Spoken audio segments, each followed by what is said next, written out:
children deal with playground bullies, well-meaning teachers and parents teach us a simple adage, which goes something like, "Sticks and stones may break my bones, but words will never hurt me."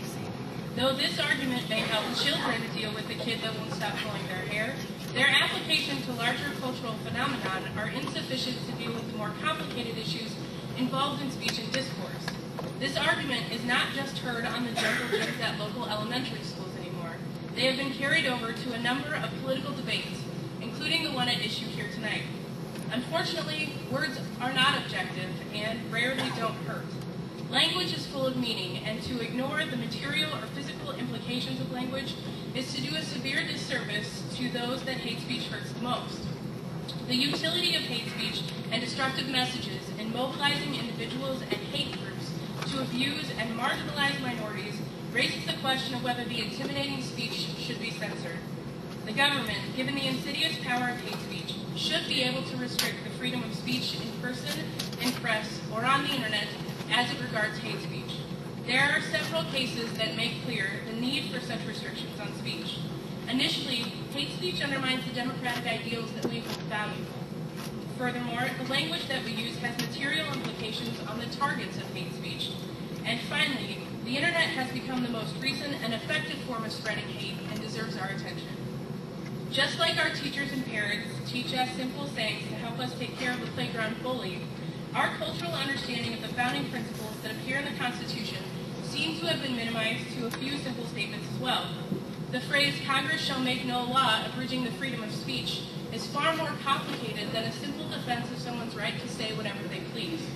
The freedom of speech is not absolute and has on occasion been infringed in order to preserve the rights of others. The most famously understood restriction of speech is yelling fire in a crowded theater. We accept this as it directly risks panic and safety. Further, libel and slander are also ways in which we restrict speech in order to preserve the rights of individuals. There is not a history of non-censorship in our country. Most defenders of unfettered speech argue that the founders wanted a free and open marketplace of ideas where debate could occur over political and social ideals. The argument goes that in order to have a functioning democracy that is able to hear the voices of all people, there must be a communal market of equal access and opportunity to be heard, so that out of all of the voices, truth can be discovered. Further, some argue that if the hate speech is false, then it will eventually die in this marketplace, as it wouldn't be discovered as truth. Unfortunately, there are some fallacies here. The kind of truth-seeking that should exist in the marketplace of ideas is nearly impossible in the context of hate speech. First, the power differential between those that use hate speech and those that are the target of hate speech close off many possibilities for counter-speech that would fully generate public discourse. Dominant views and the hate that accompanies them have no difficulty setting up shop on the main streets of public opinion. Minorities are fewer in number, and those subject to historic discrimination have less political or economic advantage to be heard. To the extent that hate speech contributes its ugly perspective, it does double damage. It reinforces those stereotypes and historic prejudices and arguably silences all but the most strong of the minority group. The minority group loses more of its voice, and the dominant group loses the benefit of that particular perspective.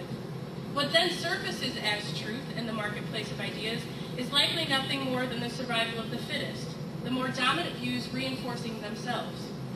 Finally, hate speech does not further the interests of democracy because it advocates that certain groups should be denied fundamental rights. Like fighting words, hate speech plays no essential part of any explanation of ideas and is of such little social value that it would likely not contribute anything to a political discussion. In the end, placing hate speech on the level of political discourse increases and solidifies intolerance and legitimizes hate group participation in the political process. Hate speech reinforces unjust biases, intolerance, and discrimination. This discrimination and intolerance will likely, as history has proven it will, lead to institutional and individual discrimination and violence. Beyond concerns about the integrity of our democratic process, hate speech has far-reaching implications beyond just hateful ideas. These hateful ideas are often carried out in practice. Language, in particular hate speech, has material implications that should not be ignored. A brief search for the term faggot, a term commonly used to degrade and dehumanize homosexuals, on LexisNexis, a legal search engine, turns up over 500 legal suits in the last 5 years that mention the term faggot. What's more profound and troubling is that for all of them, the term is or was used in narratives to describe physical violence the victim of a hate crime endured, either directly before or directly after hearing such hate speech. Here's just one example. We walked outside the bar, and there were about 6 guys standing on the corner down from the bar. As we were walking towards them, they saw us coming and started walking towards us. They started calling us fags, saying fags, look at the fags. They said they were going to kill us some fags today. They didn't want fags in their city. They attacked us with bricks and clubs. My friend was hit in the head with a brick, and he went down. They hit him more in the head with bricks and clubs until he stopped moving. I was hit in the legs with a club and broke my kneecap. The police took about 20 minutes to get there, and the ambulance almost a half an hour longer. By that time, my friend had already died in my arms. I don't assume or believe that language is the impetus for such action or the cause of hate crimes. At best, it's an indicator that someone is prejudiced. At worst, however, hate speech becomes an enabler or a contributor to hateful actions, such as hate crimes. The theory of dehumanization was developed to help explain the way that language functions to enable hate crimes or violent acts against other human beings. Dehumanization works to divest people of their human qualities in order to actively divorce perpetrators from the pain or violence that they're inflicting. Dehumanization exists in all hate speech. Adolf Hitler used language to refer to the Jewish population during the Holocaust that left the only option of extermination. He often referred to the Jewish people in Germany as roaches, vermin, and rats. If roaches, vermin, or rats are near you or have invaded your house, the average person exterminates them. This is precisely what Hitler did. This same sort of language can be found in most human rights violating situations. The dehumanization of Native Americans enabled the near extermination of their race, and for those that lived, dehumanizing the language enabled the government to relegate them to deserted plots of land.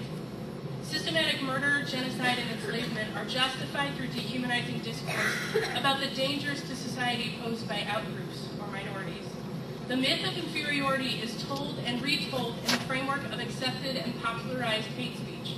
It desensitizes common people to the plight of victimized minorities and justifies unequal treatment of them. Many argue that minorities are being overly sensitive and should just ignore it. However, dominant group members don't have to worry about being discriminated against because they themselves set the standards. They live in a world where their race, religion, or sexual orientation is taken for granted as the norm, and is obviously not a hindrance to their professional or social progress. Furthermore, simply ignoring hate speech doesn't make it go away as much as we would prefer it would. No one will change the way they speak about a particular social group if they're not aware of what they're saying. And if the possibility for more speech is not readily available, as discussed above, then the need for hate speech codes is very clear. Given the anti-democratic principles of hate speech and a more clear understanding of how our language enables our actions, it's imperative to investigate the newest medium of communication to spread hate across the globe.